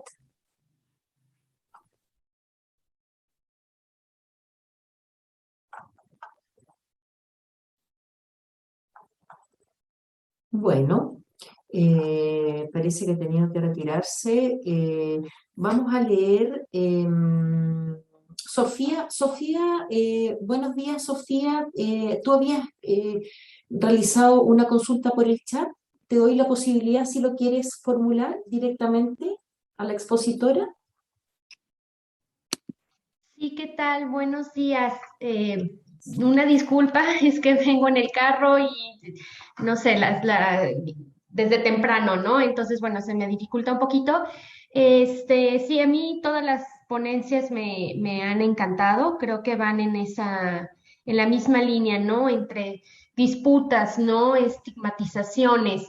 Mi pregunta iba para Cristina porque mi interés va por allí, ¿no? Yo expuse el lunes sobre comunidades nacionalistas, entonces creo que ahí había un interés también, me parece, Cristina, que estuviste allí. Entonces, bueno, a mí lo que me quedó como duda, sé que tu ponencia va en el sentido de este término como planteado en un debate político, ¿no? Pero mi impresión es que esa categoría se ha ido expandiendo, ¿no? O sea, ya no es parte solo de un debate político entre élites, que es lo que formulé un poco la pregunta allí en el chat, sino que en términos de imaginarios pareciera que cada vez más gente se identifica dentro o se quiere imaginar, ¿no? Más bien dentro de esta categoría, aunque realmente no quepa dentro de los estándares como se planteó inicialmente el término de Whitexican, ¿no? Es decir, precisamente porque este término indica superioridad, por un lado, racial, y por el otro lado, pues superioridad socioeconómica, ¿no? Y esto va vinculado también a una cuestión pues de una profunda desigualdad, a la vez que clasismo en México. Entonces, quisiera saber tu opinión, Cristina. Claro que sí. Gracias. Claro que sí, te agradezco mucho, Sofía, por la pregunta, porque efectivamente yo lo que trato de destacar aquí es cómo, aún en las campañas políticas, estos prejuicios y estereotipos que son un proceso constante de construcción social y cultural emergen cuando hay una confrontación o una competencia política. No quiere decir que antes no habían existido, lo que pasa es que en la medida en que los movimientos sociales avanzan en los procesos de democratización, lo que había sido oculto a través de del mestizaje de la población emerge de una manera muy clara en estos contextos políticos, aunque claro, esto también se expresa en la vida cotidiana.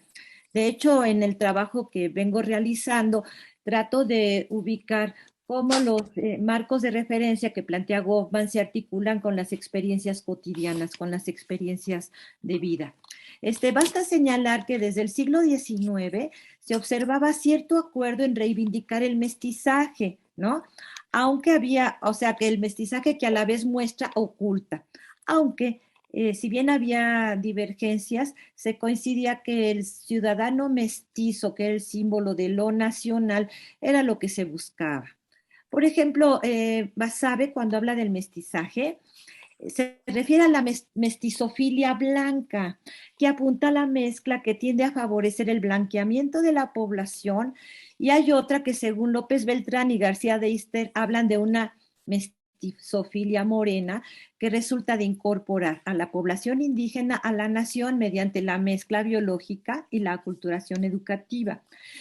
Esta segunda opción, de acuerdo con estos autores, fue la predominante en el siglo XX, de tal suerte que el mestizo moreno sería reivindicado por el discurso nacionalista y se convertiría pues este mestizo en el sujeto que encarnaba el espíritu de la nación.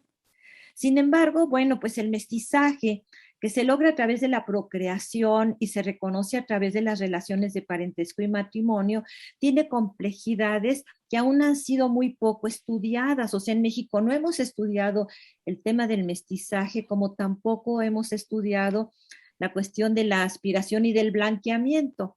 Efectivamente, hay que estudiar estos distintos mestizajes a la luz del estudio del racismo y de la blanquitud. Todo esto es una tarea por hacer.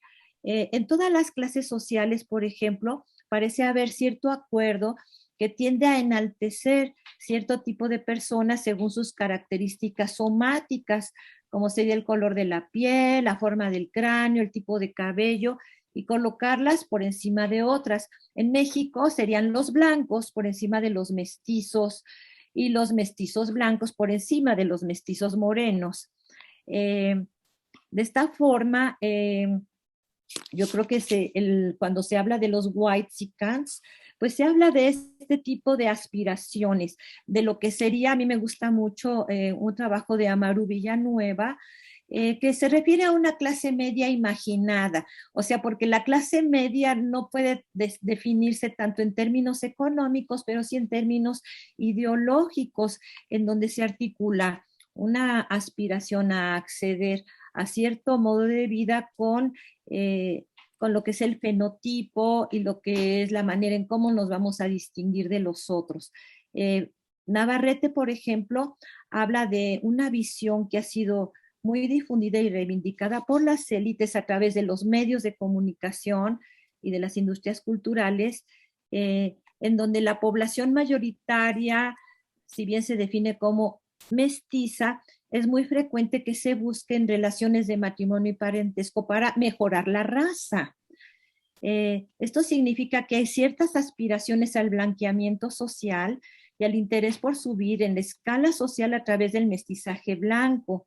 También Navarrete advierte el entrecruzamiento entre fenotipo y clase social y señala que ciertos sectores de la clase media invierten grandes recursos en ropa fina y cosméticos para simular que pertenecen a clases sociales supuestamente más cultas o elevadas económicamente, pues el simple hecho de seguir los dictados de la moda tiene un efecto blanqueador, señala él, que puede convertir al moreno en blanco o en güero. Entonces, la construcción de esta clase media imaginada pues ha sido ya identificada por ciertas formas de pensar y de actuar y que van a surgir de una manera bastante violenta dentro del proceso electoral, en donde la mayoría de la gente que le da el triunfo a López Obrador va a ser identificada como nacos, como chairos, ¿no? Que tiene toda una connotación clasista y racista muy fuerte, como ignorantes, como incultos, en oposición a las personas que son blancas o que aspiran a a ser blancos. En ese sentido, pues la disputa de la clase media obedece más bien a esta necesidad de asimilarse o de identificarse con los sectores blancos.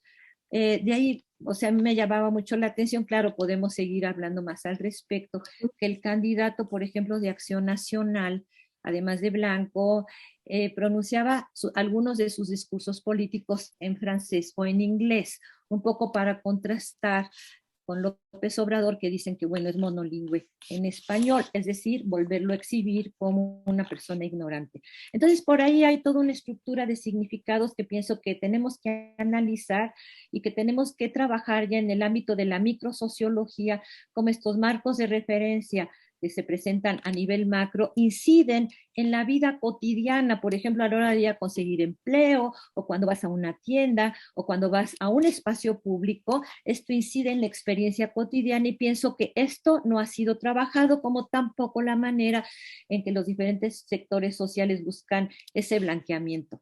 Por ahí más o menos yo la dejaría. Gracias. Sí, muchas gracias. Muchas gracias. Quisiera saber si hay alguna otra consulta para algún otro exponente. ¿No es cierto? Si no, bueno, yo voy a ir avanzando con las preguntas que les tengo también. Ah, sí, Galia, adelante, Galia. Es ¿para quién sería tu consulta? Sí, para Jorge Ruiz, por favor. Bien, para Jorge, ¿Puedo formularla? formúlela, adelante. Bueno, gracias a todos los expositores, muy interesantes todas las intervenciones, y lo que me gustaría puntualmente preguntarle a Jorge es sobre si existen en este estudio que él ha realizado sobre la fiesta y sobre el divertimento algunos marcadores diferenciales de la fiesta que muestren la identidad originaria, vamos a decir así. No quiero marcar indígena, sino originaria versus aquella posición de la visión española. ¿Qué marcadores en la fiesta podría tal vez identificarse como elementos propios y que marcan una diferencia de identidad entre lo propio y lo ajeno? Y si en ese marco existen elementos rituales que podrían significar, además de la identidad, una visión diferenciada de la diversión y la fiesta. Sé que es una pregunta compleja y sé que tal vez no se ha estudiado, pero quisiera saber si existe algún elemento que tal vez no haya sido comentado por el tiempo. Gracias. Gracias, Galia. Pues sí, tu pregunta es bien compleja.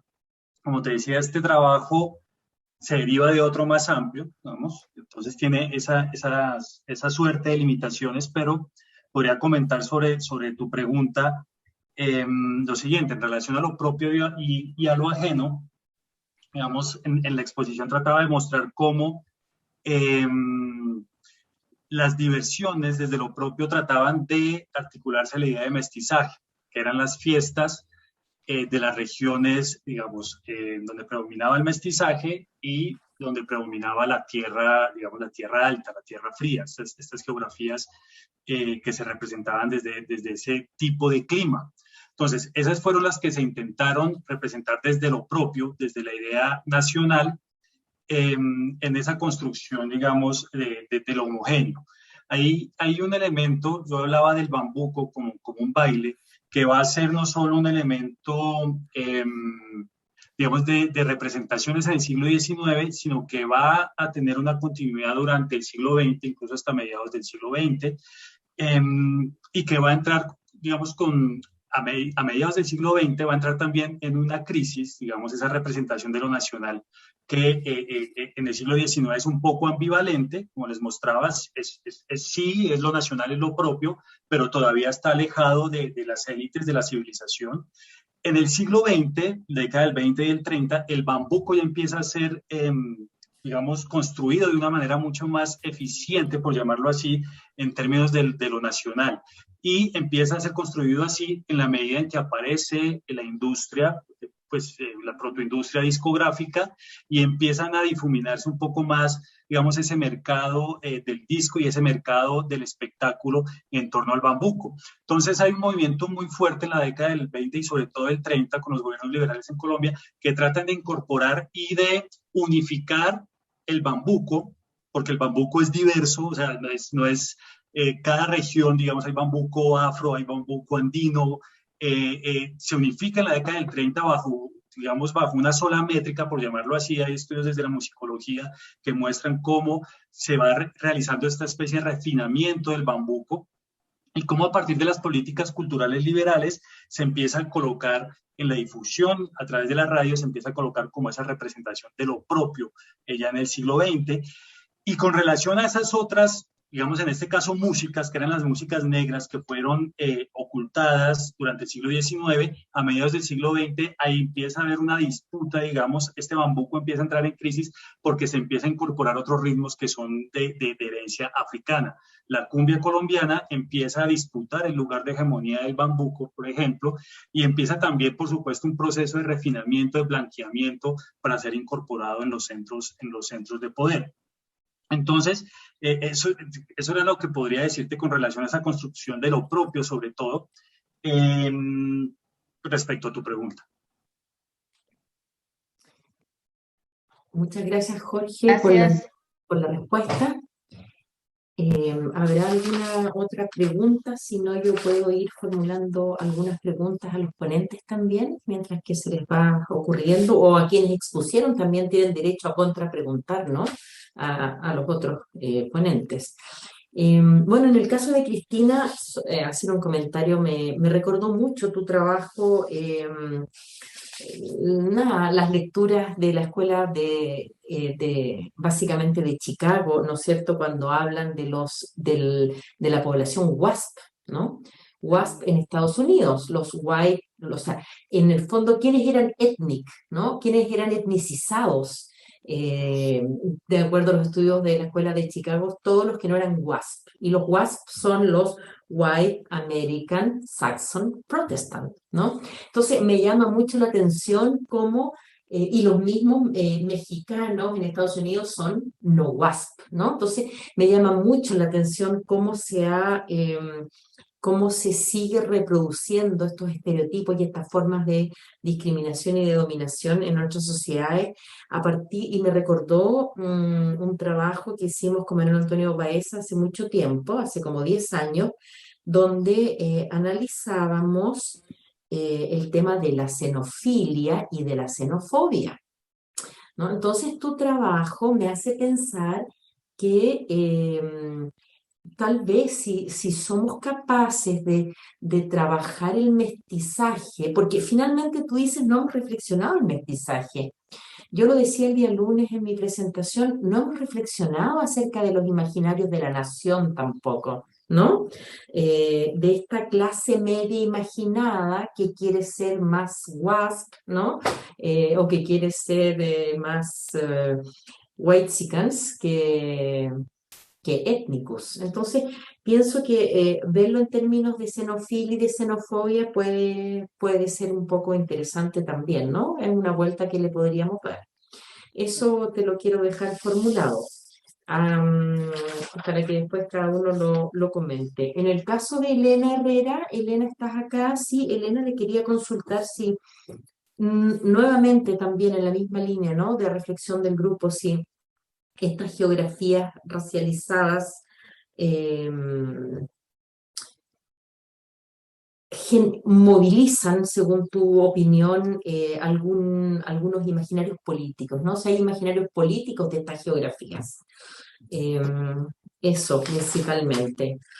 También le tenía anotada una pregunta bueno, todas las presentaciones muy, muy interesantes, ¿no?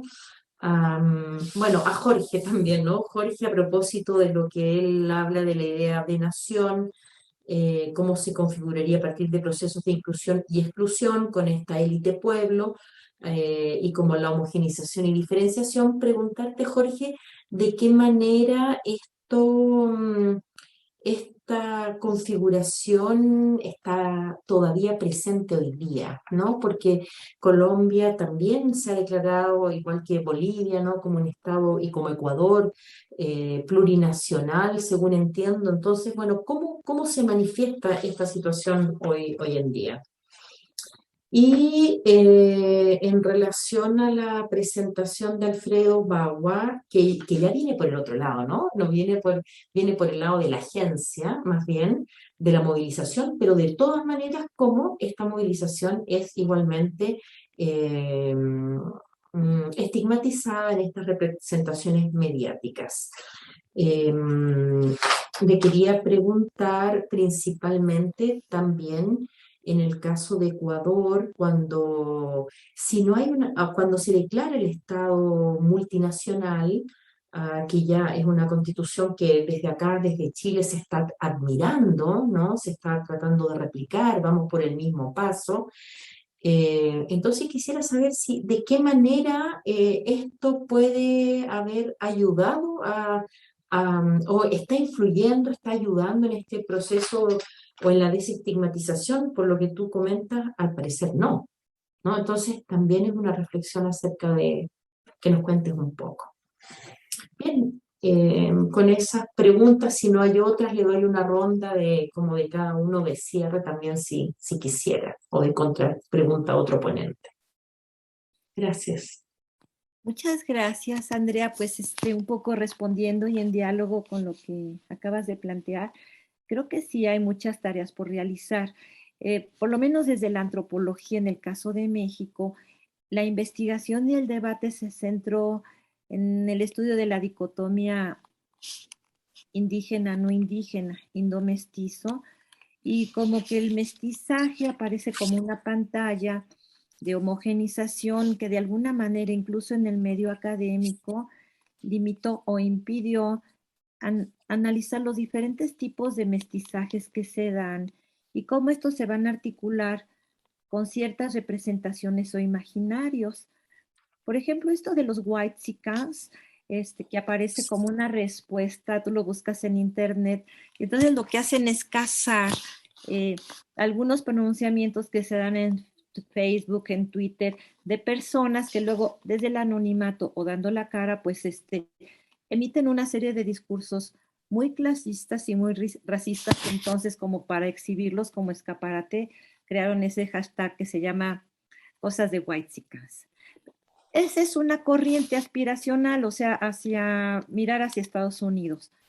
Pero los imaginarios no son homogéneos, no son únicos, incluso llegan a traslaparse, a veces son contradictorios. Y bueno, yo rastreé por un lado esta vertiente de mirar hacia Estados Unidos, pero hay otra que es mucho más antigua, que mira hacia España, donde España para este grupo es la madre patria y está muy imbuido de una idea muy colonialista de personas que incluso en México, que se dicen blancas, están muy apegadas, por ejemplo, a ciertos sectores de la jerarquía católica, que desde el siglo XIX se pronunciarían en contra de la reforma, de la separación iglesia-estado, y que tienden, o sea, si tú los rastreas desde el siglo XIX, llegan hasta ahora a través de sus prácticas, discursos, incluso a las mismas regiones de donde proceden, por ejemplo, del Bajío, de los Altos de Jalisco, o del empresariado también regiomontano, en donde está el fuerte apego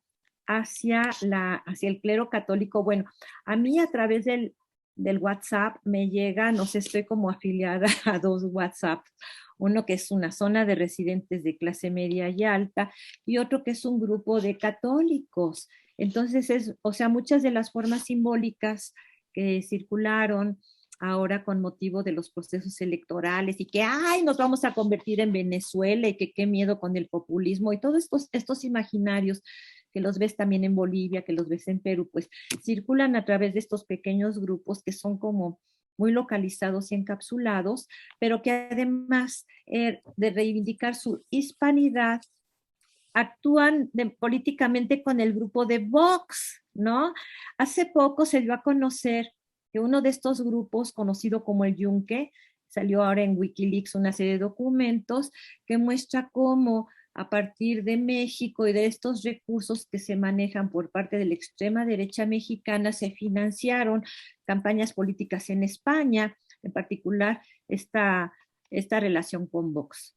Y bueno, hace unos días vino, por ejemplo, el expresidente español, Aznar, ¿no? A también echar un discurso y decir que, bueno, lo que pasa es que el presidente mexicano es indio y es maya, o sea, una serie de discursos sumamente racistas que están vinculados. Por eso es importante, o sea, analicemos lo micro, pero también me parece, y creo que hemos un poquito dejado de lado, estos contextos macro, porque representan instancias de mucho poder y que van a incidir tanto a nivel local como regional, tanto en los discursos como en las prácticas. El hecho de que haya venido Aznar a pronunciarse políticamente dentro de una facción, pues sí, qué miedo, ¿no? Como que estos vínculos del clero ultraconservador con el Partido Acción Nacional y con el grupo de ultraderecha conservadora española, pues son cosas que tenemos que ver y lo que nos lleva a ver que sí hay imaginarios de larga duración que se actualizan en estos contextos de confrontación política y en América Latina se da justo cuando se abre un proceso democrático, pues se trata de evitar que los indígenas lleguen al poder, ¿no? O sea, ahí tenemos todo el caso de Bolivia o en el caso ahora reciente con Perú, en donde al presidente electo pues lo quieren ubicar como afín a grupos terroristas y cosas así. Hay toda una cuestión de construcción cultural y muy ideologizada de estos sectores que se niegan a compartir el poder, ¿no? Y que quieren seguir dominando. Entonces, por ahí yo creo que tenemos mucho trabajo, tanto para visibilizar como para reflexionar. Entonces, pues muchas gracias. Muy bien, muchas gracias, Cristina. Eh, Le damos la palabra entonces a Elena. Sí, muchas gracias, Andrea, por la pregunta. Me parece muy interesante y una oportunidad para ahondar en el dinamismo de las representaciones sociales y su instrumentalización. En cuanto a si se movilizan imaginarios políticos a partir de estas geografías racializadas, pues efectivamente así es. La montaña de Guerrero incluso tiene una categoría que es la de Guerrero Rojo, Guerrero Bronco, que se ha construido basado en la idea pues de ser un lugar de insurgentes, de revolucionarios, de revoltosos, de gente implacable y un lugar pues sanguinario donde corre la sangre, donde se aplica la justicia por su propia mano y un sinfín de adjetivos calificativos por ese sentido. Bueno, Guerrero es un estado con mucha tradición en cuanto a este tipo de movimientos sociales. Basta recordar el caso de la guerrilla de Genaro Vázquez y Lucio Cabañas, y toda esta influencia pues efectivamente recorrió a los sectores del campesinado y movimientos indígenas de la montaña de Guerrero, y pues efectivamente a la fecha hay movimientos sociales que pues pugnan por la búsqueda de derechos humanos y que están en contra incluso de la intervención del Estado, sea del partido que sea, de tinte anarquista, y pues esto ha generado una mayor militarización de la región, ¿no? Que de por sí nunca ha estado abandonada por el ejército, y pues ahora mucho menos, y ahora pues con la entrada de la Guardia Nacional, pues es una zona prioritaria que tiene su propio cuartel muy cerca de la cabecera regional. Y pues creo que esto también obedece al hecho de decir que a multiplicidad de opresiones, pues multiplicidad de resistencias. Y en ese sentido también es interesante que desde lo local también se movilizan o instrumentalizan esas representaciones. También, por ejemplo, hay una representación desde lo político que está basado en esta idea del clientelismo, como esta idea cartonada de que las poblaciones indígenas son aquellas a las que puedes llegar y engañar, y que a partir del mano vuelto los puedes engañar, ¿no? Decir que como yo te di algo, entonces ya te puedo pedir mi voto o tal cosa, pero lo cierto es que la gente puede agenciar esas representaciones sociales, como también puede agenciar y movilizar representaciones construidas acerca de la pobreza, del aislamiento, de la identidad, y entonces instrumentalizar el hecho de yo como soy pobre, yo como soy indígena, entonces me acerco a negociar dentro de la arena de lo político a partir de esas categorías.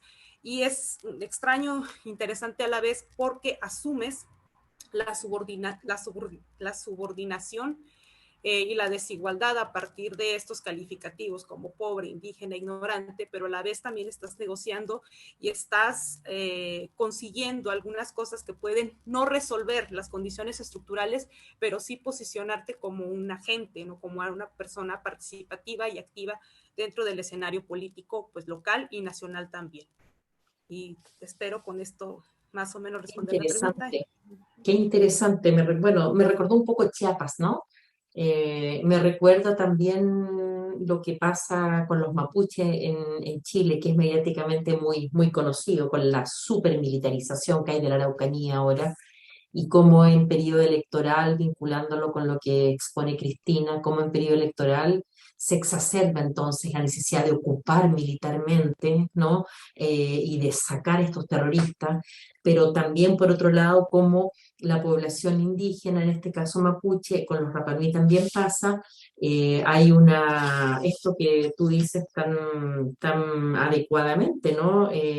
Hay esta negociación en la arena política desde la etnicidad, sin cambiar las condiciones materiales, pero como un agente de cambio. Creo que has dado en el clavo, ¿no? En lo que desde mi punto de vista está en pugna, ¿no? Que es lo que motivó esta mesa y es lo que motivó la mesa de identidades, es, es, es poder comprender y construir entre todos y todas estas ideas de estas reflexiones sobre las naciones imaginadas y las naciones representadas, ¿no?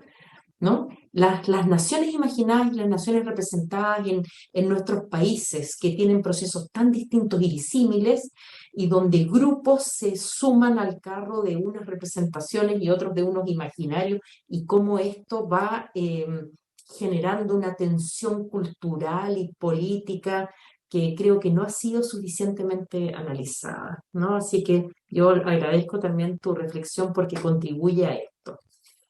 Bien, muchas gracias. Entonces, Jorge parece que es ahora, o no, antes, ¿quién expuso el último? Ah, sí, Jorge vendría ahora, Alfredo luego. Sí. Gracias, Andrea, por tu pregunta. Yo respondería como con 3 elementos y aprovecharía para enlazar algo de la pregunta que hizo Galia, que me llegó una idea mientras a las demás compañeras, sobre estos marcadores de lo propio, de lo originario. En términos de fiestas, ha estado más inserto en los discursos de lo nacional, las prácticas afrodescendientes que las prácticas indígenas. Las prácticas indígenas han estado, digamos, un poco menos representadas, menos marcadas, más bien han estado un poco olvidadas desde lo hegemónico, salvo un juego que en la década del 30, un juego que se llama tejo. Bueno, rápidamente es a pegarle con una piedrita a una mecha de pólvora que explota desde unos 15 metros de distancia. En la década del 30 los gobiernos liberales lo nombraron el deporte nacional.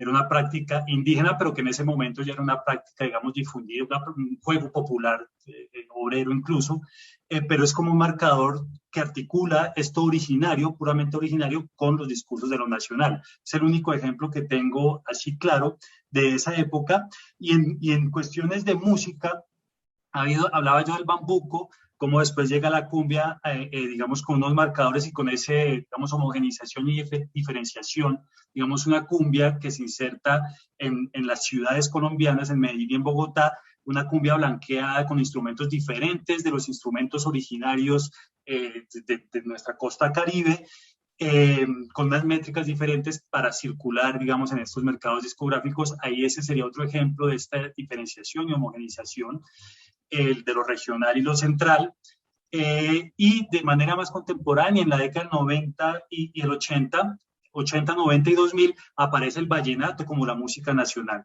también con un proceso un poco blanqueado, digamos, centralizado desde una ciudad muy importante de la costa colombiana, olvidando sus orígenes, llamamos acá sus orígenes desde la sabana, campesinos, con otros instrumentos diferentes, y un poco colocado en disputa con un ritmo de la ciudad de Cartagena, un ritmo muy afro, muy negro, que es la champeta. ¿No es cierto? La champeta, que tiene una representación desde el centro de Colombia clasista y racializada también. La champeta es un cuchillo que se utiliza en los mercados de Cartagena, y digamos a partir de ahí una suerte de discursos, representaciones y narrativas que lo contraponen al vallenato como música. Sin embargo, la champeta se ha globalizado más de lo que se ha nacionalizado. El otro ejemplo es ya relacionado un poco más con el tema político y con lo que me preguntabas, Andrea, es cómo, digamos, en las movilizaciones recientes en Colombia de abril y de este año y de septiembre del año pasado, los indígenas indígenas de una región que es el Cauca, un poco al sur de Colombia, en las montañas, tuvieron un papel, digamos, significativo, y con todo este proceso digamos, de tumbar las estatuas de estos señores españoles, etcétera. En la radio solo tengo un ejemplo de cómo opera aún el mestizaje como un proceso de neutralización, o como un marcador de neutralización. Entrevistaban a estos indígenas y les comentaban que un periodista en radio les decía, bueno, ¿y cuál es el problema de ustedes con nosotros los mestizos? O sea, el mestizaje como imagen de la nación neutra, y cómo se contraponía esta acción indígena frente a eso que es la nación. Un poco para mostrar eso en términos de pluriculturalidad y multiculturalidad, cómo se expresa en la práctica, que no es tal.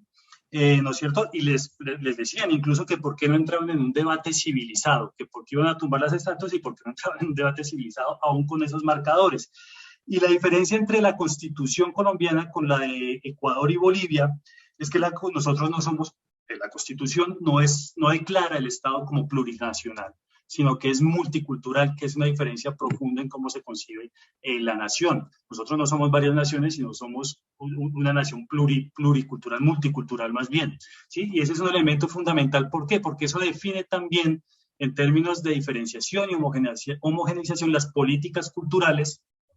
Hay estudios, pues no es mi tema, pero hay estudios desde la antropología del Estado que muestran cómo con el neoliberalismo y con la declaración del Estado como multicultural, se han desarrollado procesos también de esencialización de los diferentes grupos o comunidades indígenas que entran en disputa por adquirir los recursos del Estado multicultural para el desarrollo de su propia cultura. Entonces, es también un proceso de racialización. Pensaba en el caso cuando hablabas tú, Cristina, de López Obrador, pensaba yo como también, y tú, Elena, cuando, digamos, se discrimina de alguna manera, también hay discursos racializados positivos, es decir, cómo el Estado y las élites también, en el caso del Tejo, por ejemplo, apropian esencias racializadas para mostrar otro tipo de rasgos, ¿no? Y eso es lo que sucede en las políticas culturales colombianas con relación a los grupos indígenas, que es un marcador que empezó en Colombia mucho más recientemente con las comunidades negras. Digamos, en ese caso, sí fueron los indígenas, no en el caso de las fiestas y las diversiones, sino de la política, sí fueron los indígenas quienes entraron en esa relación con el Estado, pero terminaron esencializándose y autorizándose a sí mismos por la disputa por los recursos del Estado.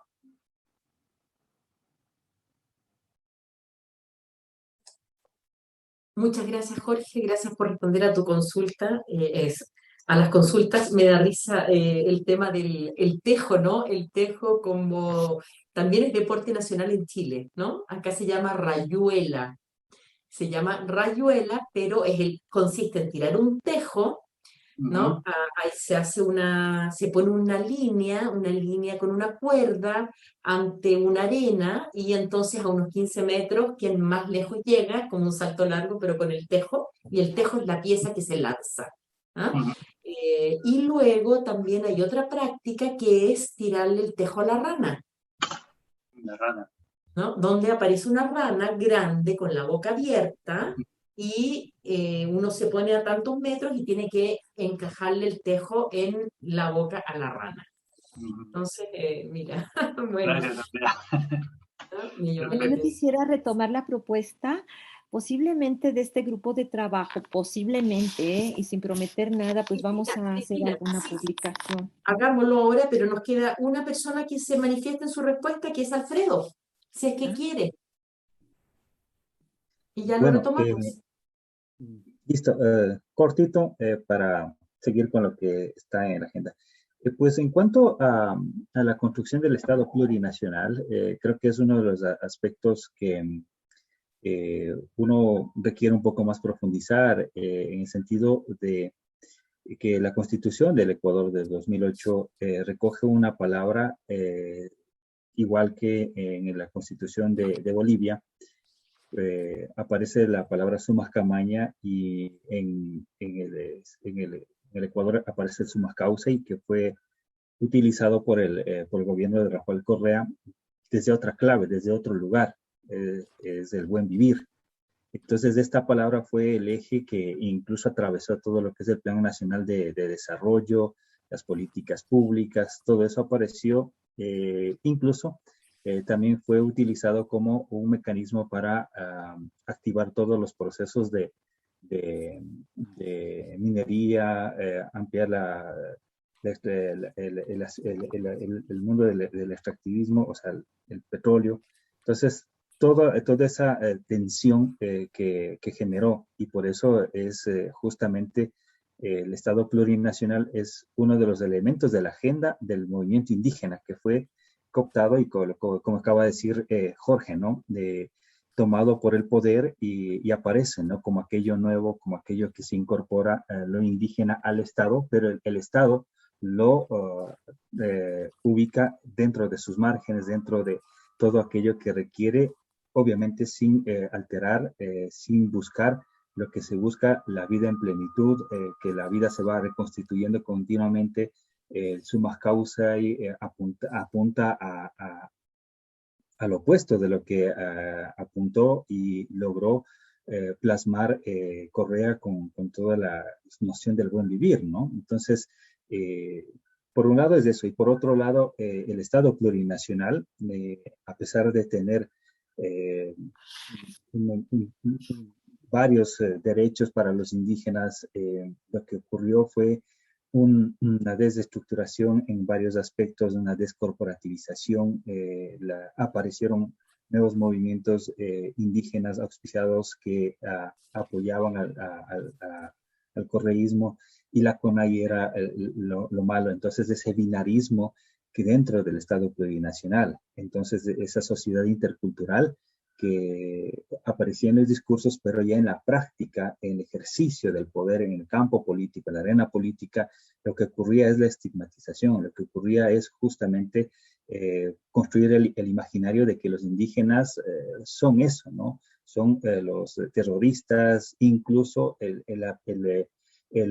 Correa señalaba de que sabía quichua, pero ¿cuál es el uso del quichua por el poder, ¿no? Es una cuestión de conectar y obviamente tomar los símbolos por el poder en este caso los tejidos y todo eso, pero pues una cuestión de folclorización y suavizar el camino de la dominación en los territorios y justamente eh, proponer otra forma de ver el Estado dentro de esta nueva lógica que se llama el Estado plurinacional. Cambiar sin cambiar nada, diría Silvia Rivera, ¿no?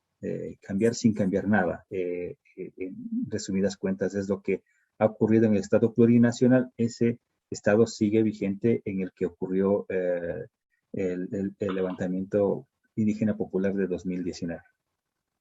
Muchas gracias, Alfredo. Muchas gracias. Cristina, entonces, adelante. Retomo la propuesta de que nos podamos reunir. Me encantó el trabajo de Elena. Muchas felicidades, Jorge, Alfredo. Y bueno, que nos podamos reunir porque posiblemente si reunimos nuestros textos para hacer un libro, a mí me gustaría o sea, mandarlo, pero también discutirlo antes con ustedes para recibir la retroalimentación.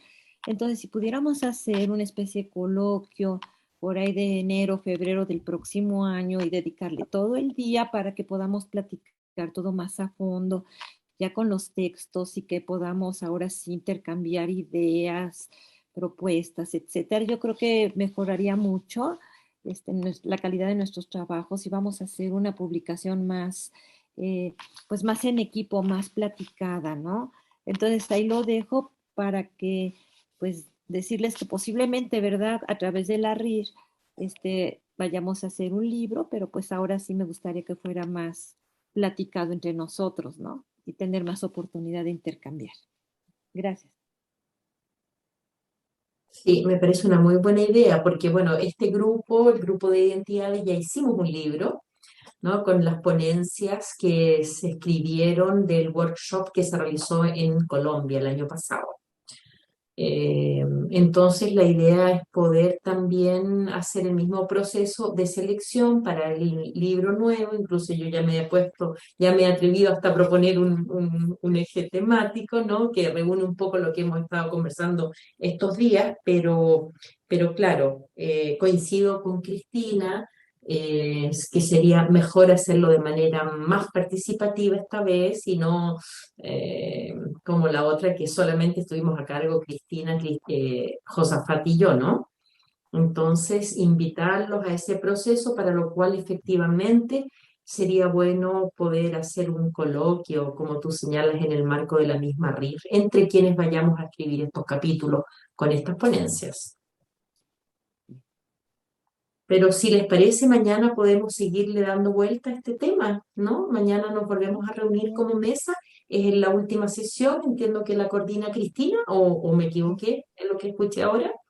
Pues Josafat dijo que él no iba a poder y bueno, yo estoy aquí para seguir coordinando las Bien, sesiones. bien. Yo también estaré allí entonces y ya vamos dándole más, vamos a tener un tiempo porque hay una persona que no va a participar, por lo que entendí, por lo tanto, también vamos a tener un espacio más de diálogo y de conocernos como el día de hoy, para que no sea todo tan así, cha, cha, cha, cha, cha, y bueno, ya cerramos, ¿no? Esa es la idea de estos grupos, poder irlos fortaleciendo y luego, bueno, luego nos visitamos, en fin, intercambiamos otras cosas, ¿no es cierto? Muy bien, entonces a partir de esta fructífera mañana daríamos por cerrada la mesa, desocupamos esta sala porque entiendo siguen otros grupos y también hay una conferencia central, por lo tanto a 1 minuto de la hora de cierre estamos puntualmente dando por cerrada la mesa del día de hoy. Les damos las gracias entonces a todos y todas y esperemos verlos y verlas mañana. Adiós, muchas gracias. Muchas gracias. Hasta luego. Luego, gracias.